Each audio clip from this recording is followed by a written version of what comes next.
Good morning, नमस्ते मेरे देशवासियों। मैं आपका दोस्त, आपका होस्ट, आप सभी को फिर से स्वागत करता हूँ।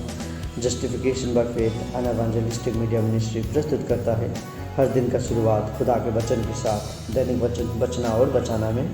आज 2 मार्च 2024, आज का दिन है रविवार। आज का विषय है कौन धन्य है बोल के आज हम देखेंगे। और वचन लिया गया है लूका का पुस्तक 11 का 28 और भी देख सकते हैं हम साम्स का 112 का 1 में भी देख सकते हैं। आइए वचन पढ़ते हैं लूका का 11 का 28। यहाँ पे इस प्रकार लिखा गया है, उसने कहा, हाँ, परंतु धन्य वे हैं जो परमेश्वर का वचन सुनते और मानते हैं। वचन पढ़ाई सुना भी खुदावन आशीष करे। इसे एक बार हम अंग्रेजी में भी देखें तो यहाँ पे इस तरीक़ा से कहता है, Jesus reply, that's true, but the people who are really blessed are the one who hear and obey God's message। वचन पढ़ाई सुना तो खुदावन आशीष करें। यहाँ पे क्या कहता है, देखिए यहाँ पे वचन कहता है कि खुदावन का वचन जो सुनता है।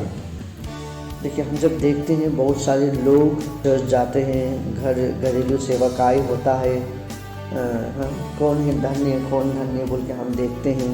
फादर ही होता है, चर्च का हर एक मेंबर लोग होते हैं।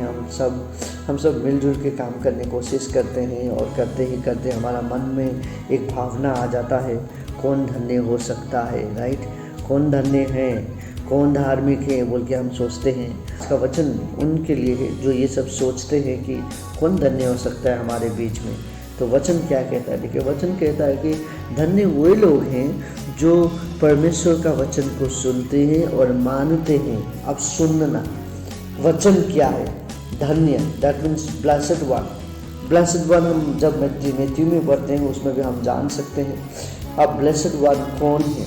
ब्लेस्ड दैट मीन्स एक ऐसा इंसान जो अपने आप को सुनने करता है, खुदावन को आगे करता है, राइट? अपने आप को सुनने करना, खुदावन को आगे करना, खुदावन को सब कुछ मानना, खुदावन को अपना जीवन देना, उसको हम ब्लेस्ड कह सकते हैं, राइट? धन्य उसको हम कहेंगे। और धन्य वो इंसान है जो प्रार्थना दुआ करता है, चर्च जाता है, चर्च से आके फिर घर में वचन पढ़ता है, वचन पढ़ के प्रार्थना करता है, खुदा को धन्यवाद देता है, सुबह शाम लोगों को मदद करता है, झगड़ा नहीं करता है। एक ऐसा जीवन जीता है वो जो खुदावन उसको, जो बाइबल हमें कहता है वही जीवन वो जीता है, उसको हम एक ब्लेस्ड कह सकते हैं। ऐसा नहीं कि ब्लेस्ड उसको हम नहीं कहेंगे कि जो वचन पढ़ता है, सुनता नहीं है, उसको मानता भी नहीं है, उसके बाद जो बाइबल नहीं करने बोलता है उसको भी कर रहे हैं, जो बाइबल करने बोलता है उसको भी कर रहा है, तो उसको हम ब्लेस्ड नहीं कह सकते हैं। ब्लेस्ड हम उसी को कह सकते हैं जो वचन को सुनता है। अब देखिए वचन को सुनना, वचन क्या है? वचन हम सभी को मालूम है, वचन जो हम पढ़ते हैं बाइबल से द्वारा, बाइबल में लिखा गया वचन है, बहुत सारा वचन, अच्छा वचन। फिर उसके बाद वचन खुदावन ने खुद लिखा गया वचन भी है अपने शब्द द्वारा। सो ये सब वचन है। अब सुनना कैसे? सुनना, हम बहुत सारे लोगों को सुनते हैं, सही को सुनना बहुत ज़रूरी है, सही वचन सुनना बहुत ज़रूरी है। और वो वचन को सुन के खाली अपने पास रखना नहीं, वो वचन को हम चर्च जाते हैं, घरेलू सेवाकाई में जाते हैं, कॉन्फ्रेंस में जाते हैं, हम बहुत सारे इधर उधर जाते हैं, वचन पास्टर द्वारा हम बहुत सारी चीज़ हम सीखते हैं, पर हम वो सीखते तो हैं पर अपने आप में ही सीमित रह जाते हैं। और वचन को हम क्या कहते हैं, उसको वो वचन, ओके चर्च गया, आज चर्च जाने के बाद हमने कुछ नोट डाउन कर लिया, नोट्स डाउन करने के बाद घर में आके हम देखते नहीं वो वचन को, राइट? वो वचन क्या कहता है कि आज के जैसे वचन कहता है अपने आप को खुदावन के पास समर्पण करो, खुदावन को समर्पण करो, ये करना चाहिए, वो करना चाहिए बोल के जब हम वचन सुनते हैं चर्च में, लेकिन उस वचन को सुन के हम घर में आके वही वचन को पालन नहीं करते हैं, मानते नहीं हैं वचन को, राइट? बहुत सारी चीज़ ऐसे हैं, हम इंसान क्या करते हैं, जो वचन कहता है हम उसको सोचते हैं कि नहीं, ये तो नोआ का ज़माने में कहा गया था, मेरे लिए नहीं है ये वचन। राइट। ऐसे ऐसे लोग हैं, अपना नियम खुद बनाते हैं, हम बाइबल के द्वारा हम नहीं चलते हैं। आज बहुत सारे लोग, आज बहुत सारे चर्च, बहुत सारे कांग्रेगेशन, बहुत सारे सोसाइटी, बहुत सारे एसोसिएशन क्या कर रहा है, आज अपना नियम कानून बना के बाइबल का नियम कानून को हम दूर कर रहे हैं। हमारा अपना नियम कानून है, उसे आपको मानना चाहिए। आप बाइबल को माने या ना माने मुझे मालूम नहीं है, पर मेरा नियम कानून को आपको मानना है बोल के हमारे ऊपर ये एक दबाव आ जाता है, एक विश्वासी होने के कारण। मैं आप सभी को ये कहना चाहूँगा, जब आप विश्वासी हैं, आपका ऊपर दबाव बाहर का दबाव नहीं, हमारे ऊपर बाइबल का दबाव होना बहुत ज़रूरी है। और ये दबाव हमें कौन देता है? जब हम बाइबल पढ़ते हैं तो बाइबल से हम सीखते हैं दबाव के बारे में। यस, बाइबल के दबाव में रहना बहुत अच्छी बात है कि हम एक सीमित में रहेंगे, हम एक कंट्रोल में रहेंगे, अपना लाइन ऑफ कंट्रोल का हम पार नहीं करेंगे, राइट। इसीलिए मैं कहता हूँ कि बाइबल को सुनना खाली नहीं, बाइबल को पढ़ना खाली नहीं, पर उसको मानना बहुत ज़रूरी है। वचन कहता है मानो, तो देखिए सुनना तो बहुत सारे लोग सुनते हैं, हम बहुत सारे लोग ऐसे हैं, बहुत सारे लोग आके हमसे कहेंगे ये बात वो बात, ये करना चाहिए वो करना चाहिए, तो हम सबका बात सुन के ये सब करते हैं, लेकिन हम आखिर में क्या होते हैं? हम गिर जाते हैं, राइट। हमें मालूम नहीं चलता है कि हमें कहाँ जाना चाहिए। सो इसीलिए प्रार्थना में रहना ज़रूरी है, बाइबल को पढ़ना ज़रूरी है, और प्रार्थना में रहेंगे, बाइबल में पढ़ेंगे, खुदावंद से बातचीत करना ज़रूरी है, रिलेशन में रहना बहुत ज़रूरी है। सबसे इम्पोर्टेंट, आप खुदावंद का बात को सुन के मानने से पहले सुनना ज़रूरी है। अब सुनेंगे कैसे? सुनने के लिए आपको खुदावंद के साथ रहना ज़रूरी है। आप रहेंगे कैसे? आप जब आपका और एक आपका रिलेशनशिप उसके साथ रहे ही नहीं तो कैसा होगा? आप एक ऐसे लड़की से कैसे शादी कर सकते हैं, या एक ऐसे लड़की के साथ आप कैसे रह सकते हैं जिसका आपके साथ शादी नहीं हुआ, रिलेशनशिप ही बिल्ड नहीं हुआ? यदि हमारा कोई लड़की या कोई लड़का के साथ हमारा रिलेशनशिप बनता है, हम शादी करते हैं, शादी करने के बाद एक रिलेशनशिप बनता है दोनों के बीच में।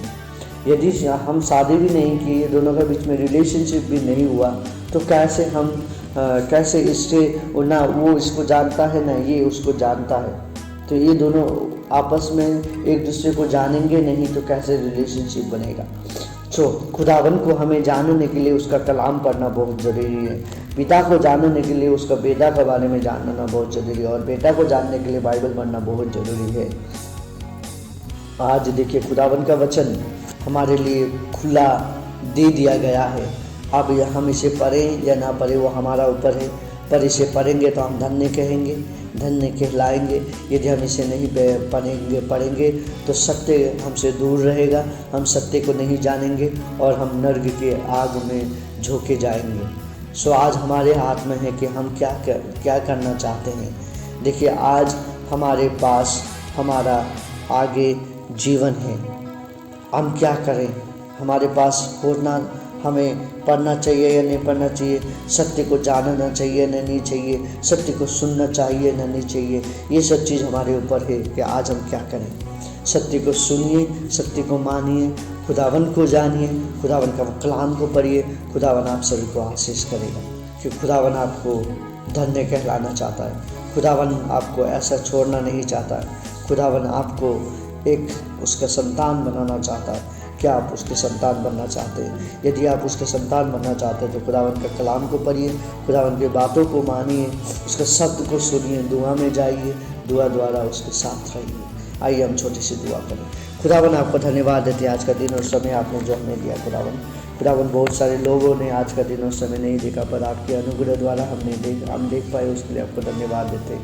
आज विशेष करके हम प्रार्थना करते हैं खुदावन, आज हमने देखा था कि कौन धन्य है बोल के हम आपस में सोचते हैं कि हम कौन धन्य है, ये धन्य है या वो धन्य है बोल के हम सोचते हैं, लेकिन हम जो इंसान आपका कलाम को पढ़ता है, जो इंसान आपको कलाम को सुनता है और मानता है, वो इंसान धन्य है बोल के आपने बाइबल में कहा गया है। सो उसके लिए आपको धन्यवाद देते हैं खुदावन, आपने जो ये वचन हमारे बीच में दिया। आज हम इसी को लेके आपके आगे जाते हैं और हम यही आशा करते हैं कि आने वाले दिन में आप हमें और भी आशीष करेंगे। हम भी धन्य कहलाना चाहते हैं खुदावन, हमें आशीष कर, हमें आपका अनुग्रह में रख बोल के आपसे विनती प्रार्थना करते हैं। आज बहुत सारे लोग अपने लिए दुआ कर रहे हैं, खुदावन सभी को आशीष कर, सभी का जीवन को तू सुरक्षा कर बोल के आपसे विनती प्रार्थना करते हैं। आपके बिना हम कुछ नहीं कर सकते खुदावन, आप ही हम सभी को चला बोल के आपसे विनती प्रार्थना करते हैं। बहुत सारे लोग बीमारी है, बीमारी के लिए हम प्रार्थना कर रहे हैं। बहुत सारे यात्रा में हैं, बहुत सारे नौकरी की खोज में, आज बहुत सारे लोग घर में बैठ के बीमार बैठे हैं, कुछ नहीं कर पा रहे हैं, सभी को चंगाई कर बोल के आपसे विनती प्रार्थना करते हैं। बहुत सारे लोग सेवकाई जाने के लिए रेडी हो रहा है, बहुत सारे लोग नहीं जाने के लिए टीवी खोल के बैठे हुए हैं, बहुत सारे लोगों का काम है, सभी को उसका कामों के अनुसार तो आशीष कर बोल के आपसे विनती प्रार्थना करते हैं। पिता आपका धन्यवाद देते हुए आज का दिन और समय आपके हाथ में रखते हैं खुदावन। पिता हम यही आशा करते हैं कि आपने हमारा प्रार्थना सुना है और उत्तर भी दे रहे हैं, सभी को बोल के आपसे विनती प्रार्थना करते हैं। बहुत सारे लोग घर का परेशानी में बैठे हैं, आशीष कर बोल के आपसे विनती प्रार्थना करते हैं। और नॉर्थ ईस्ट का जो रास्ता घर और सब डूबा गया है, उन सभी को भी जल्द से जल्द रिस्टोर कर बोल के आपसे विनती प्रार्थना करता हूँ। पिता धन्यवाद देते हुए आज का दिन और समय आपके हाथ में मांगते हैं। छोटी सी प्रार्थना हमें प्रेम करने वाली यीशु के उच्च पवित्र नाम पे मांगते हैं, हमें। खुदावन आप सभी को आशीष करें, खुदावन आप सभी को चलाएं। हम देख रहे थे कौन धन्य है, आप धन्य हैं, हम धन्य हैं, हम सभी धन्य हैं यदि हम खुदावन के वचन को सुनते हैं। तो आप सभी को खुदावन आशीष करे, आप सभी का दिन शुभ हो। धन्यवाद। जय मसीह।